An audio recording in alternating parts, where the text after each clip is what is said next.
Hello. Today I'm setting off on a cruise from Thatcham. You might remember a couple of days ago I had the misfortune to break down here, but it turned out to be quite a handy spot, and a chap from RCR Rescue came along and soon had the boat running again. Anyway, I'm so near to the lock, I've got my windlass. I'm just going to walk up there and get the lock ready rather than unmooring the boat, moving into the landing stage and doing that. Just a little bit easier, saves a bit of time. And as there's no other boats around at all today, it won't get in anybody's way. Always check the lock gates at both ends before you start lock operations. In this instance, I can see that somebody's left a paddle open. If I try to fill the lock like that, well, I'll be here for a long time. If you can hear me above the din of the water that's rushing into the lock behind me, as you can see, I've got both the paddles open now. I'm just waiting for the lock to fill. If the boat was in the lock and I was filling the water this quickly, the boat would be getting chucked around all over the place. But in this case, I'm just equalising the water levels so that I can open the gates and cruise the boat in.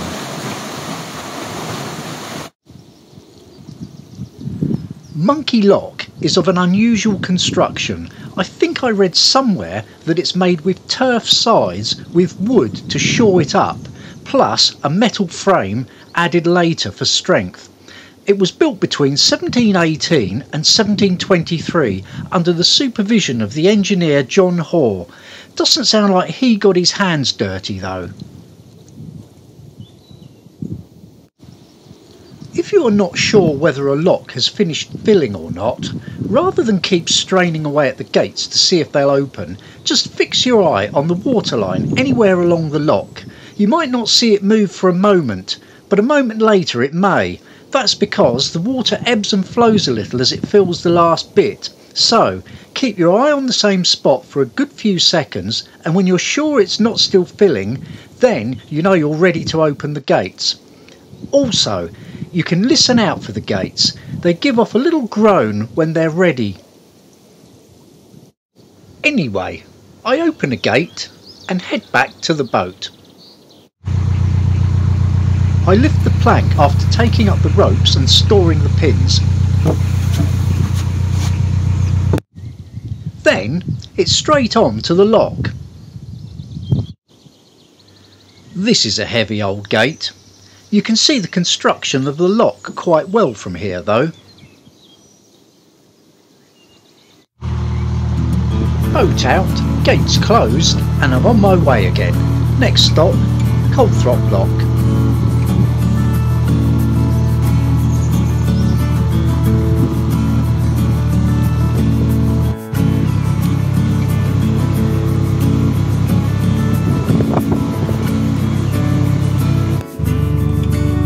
I'm not sure I'd want to navigate with a wide beam, but I've been inside a few and the interior space is infinitely superior to that of a narrowboat.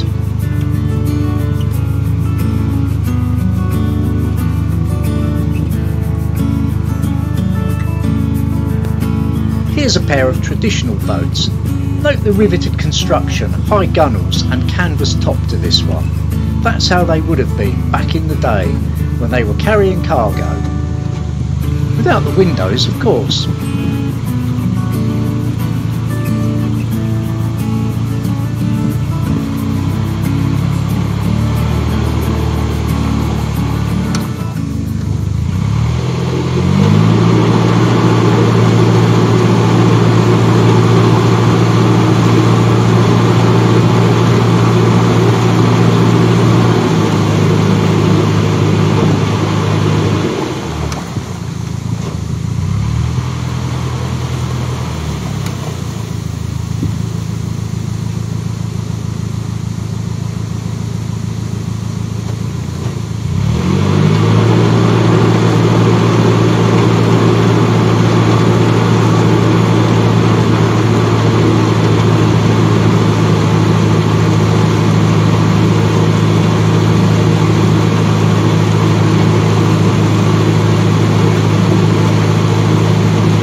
Finally, I'm on the landing stage.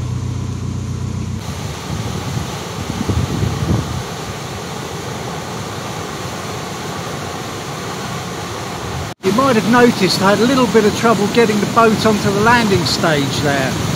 I was there, and then I wasn't, and then I was again. I think it was thanks to this.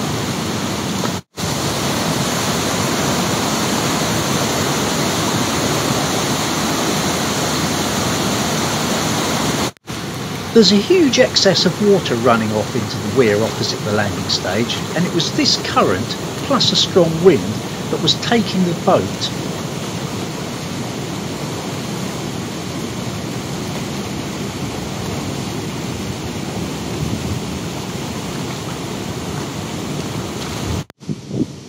Anyway, let's get on with that lock.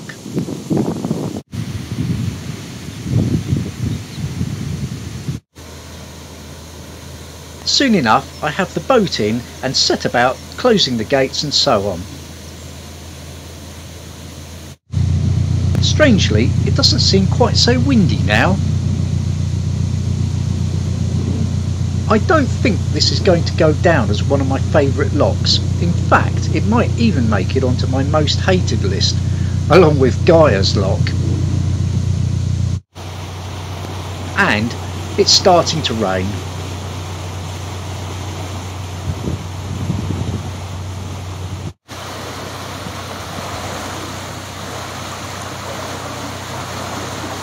Well, this was an almost impossible lock to open.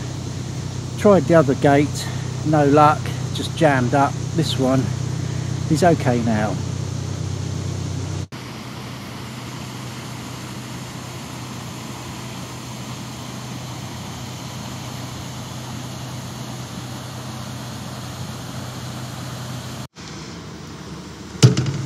Well, I've had a snack for my lunch, changed to some more suitable attire. I think we're ready to cruise again. Let's see what the weather holds in store. On my right, there's a CRT workboat. Looks like it's equipped for dredging. And that's one thing the Kennet and Avon could use plenty of. It's dreadfully shallow at many of its banks.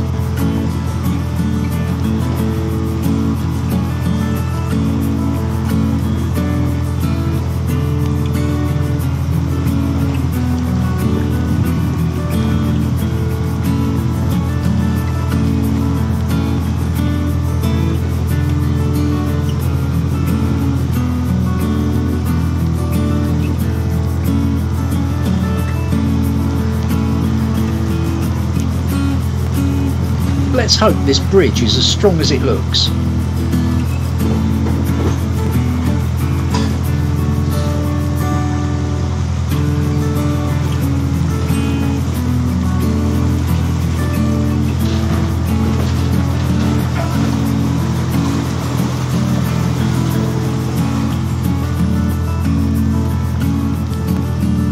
Now it's proper raining.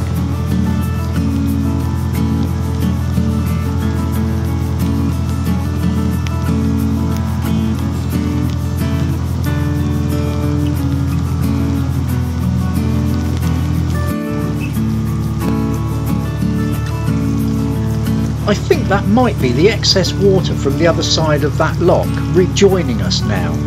Locks often have means of allowing excess water around them, otherwise they would simply flood. The water would pass over the tops of the gates.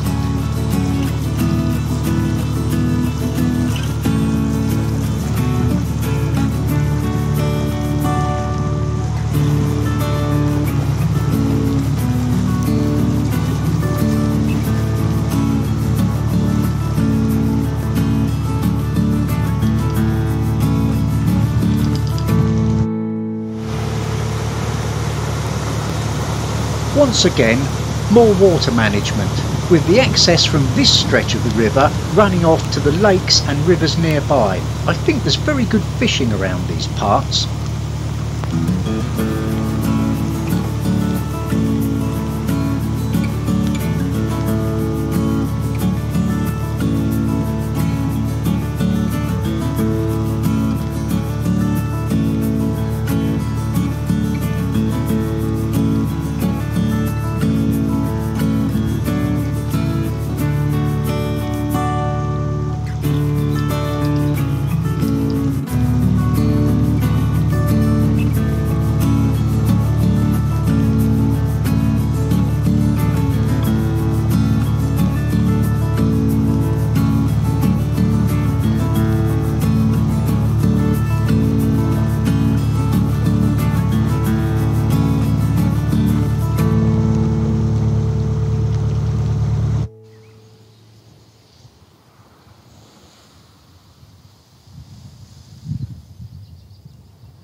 This is Midgham Lock, and as you can hear, we're never very far from the railway line.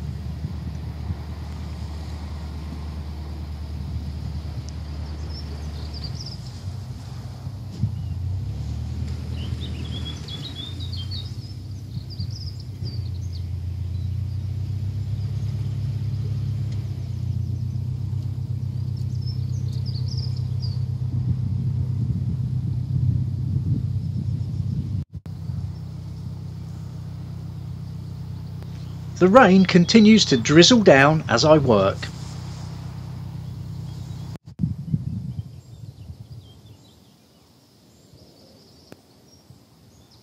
Yes, I'm afraid that gate opened itself too.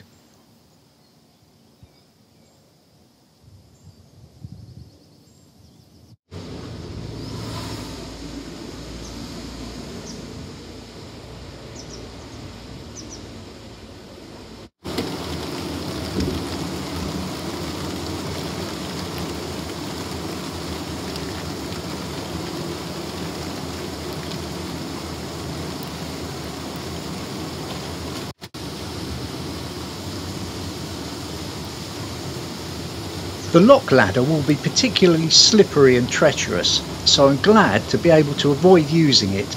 I just pull the boat through from above using the centre line.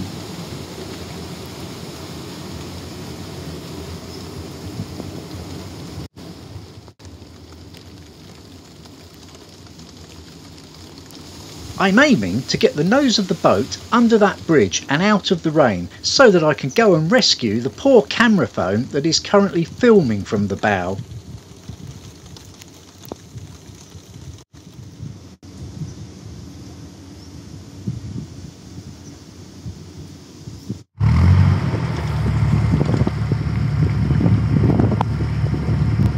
Well, I waited 10 minutes and sure enough the skies are clearing. So it's on with the cruise. It's not long before the birds are singing again.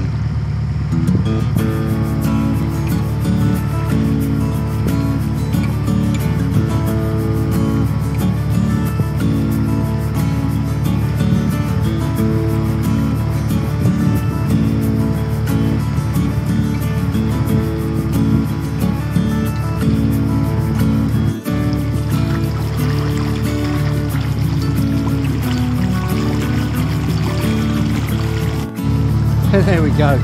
That little bit of rain seems to have blown over now, and I've got to say this is really quite pleasant. There's nobody about.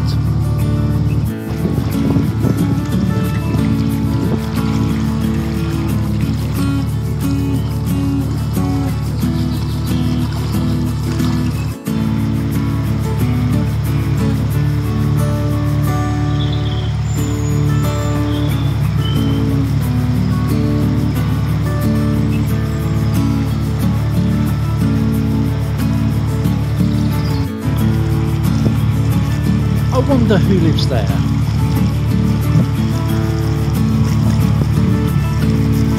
Nice location, that's for sure.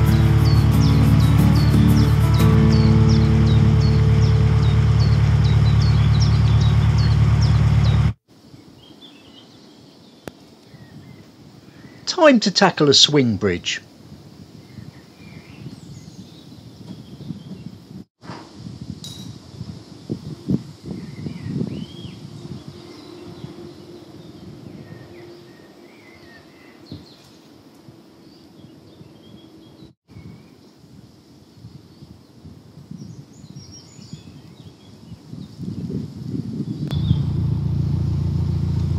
After opening the bridge, I hop back on the boat and cruise it through to the landing stage just the other side of the bridge.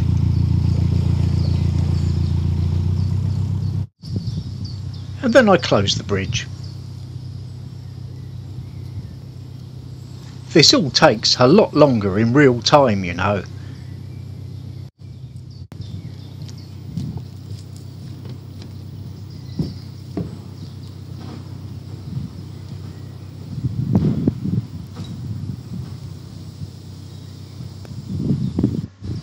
I fasten the retaining chain back up.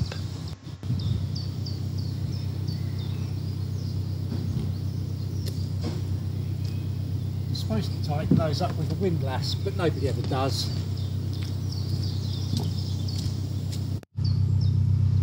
Then it's back to the boat for another short cruise.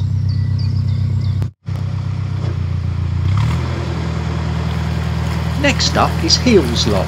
I love the location of this lock, it's very secluded.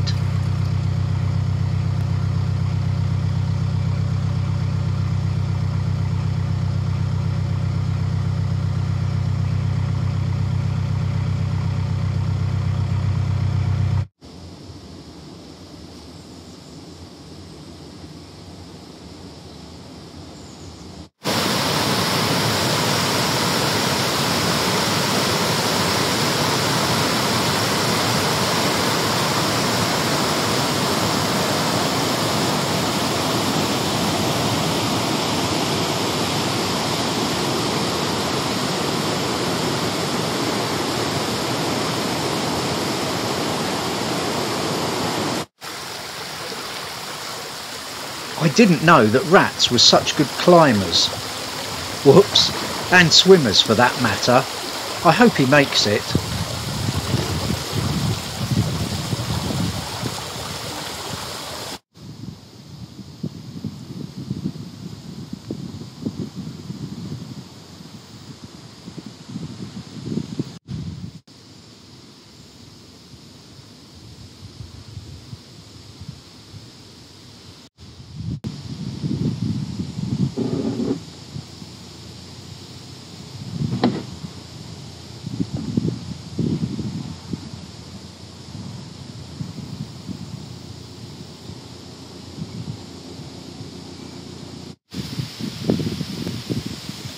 I really like these hydraulic mechanisms.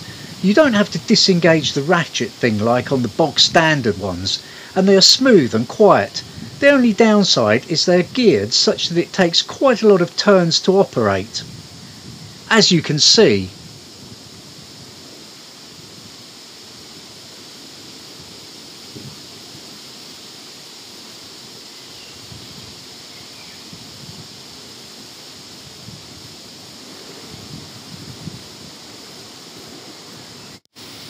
the boat is moving about in the lock more than I would like, so I rush back to give it a tug with the centre line. I don't want it getting caught up on the sill.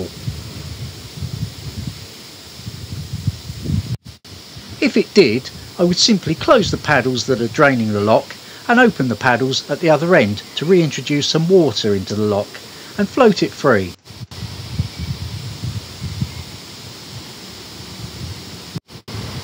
That was actually getting far too near to the sill for my liking, so had my eye on it, just popped him forward a little bit. They don't usually do that. Meanwhile, my old friend the rat is back in the mix again. Perhaps he does this every time a boat comes through. Who knows?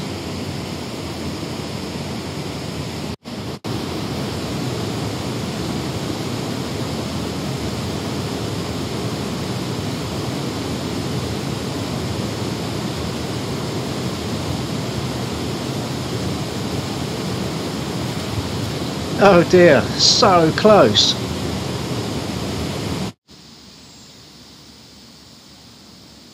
Once again, I'm able to just pull the boat through on the centre line.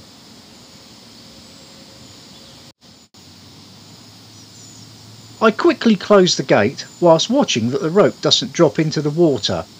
If it did, I'd be wading out after the boat.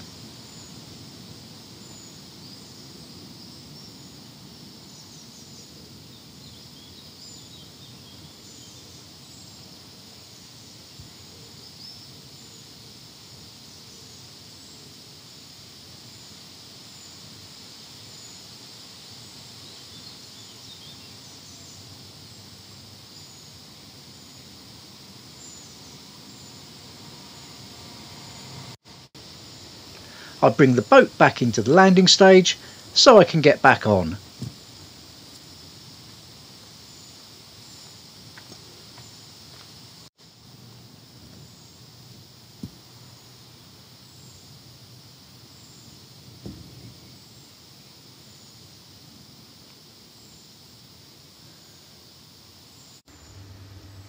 a little nudge to the nose of the boat and we're away again. Let's enjoy this bit of scenery.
It's the last swing bridge of the day and I'm looking forward to putting my feet up with a cold one.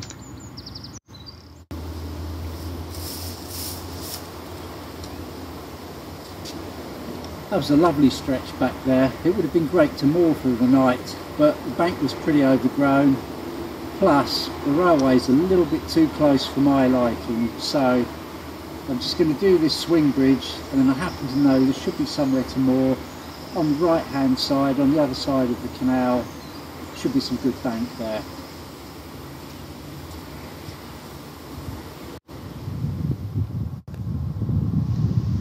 This gate's nice and free on its hinges.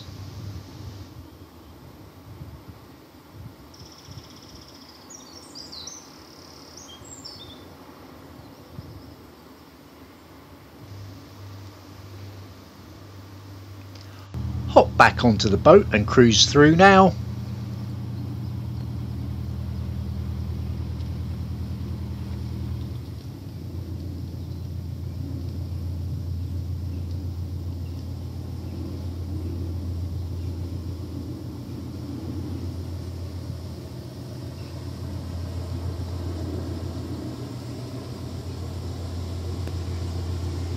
And yes, of course I'm going to stop and close the gate behind me.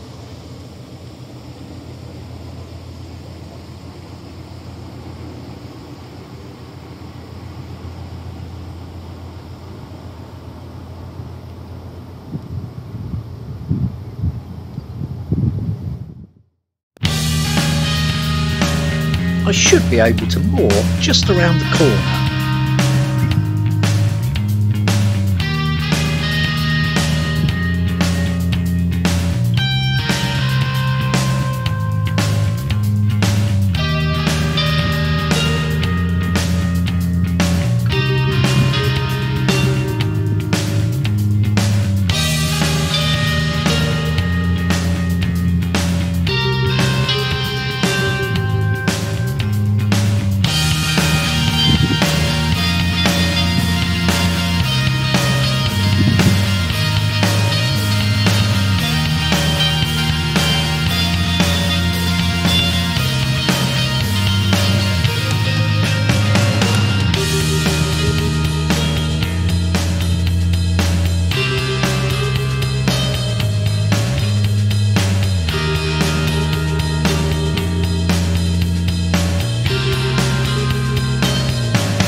Look at this, it's eerily quiet.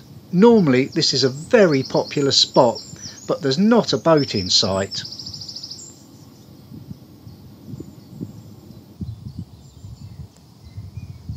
Job done. In the next episode, join me for a lock,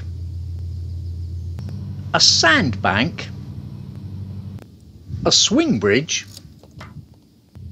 and some slow TV.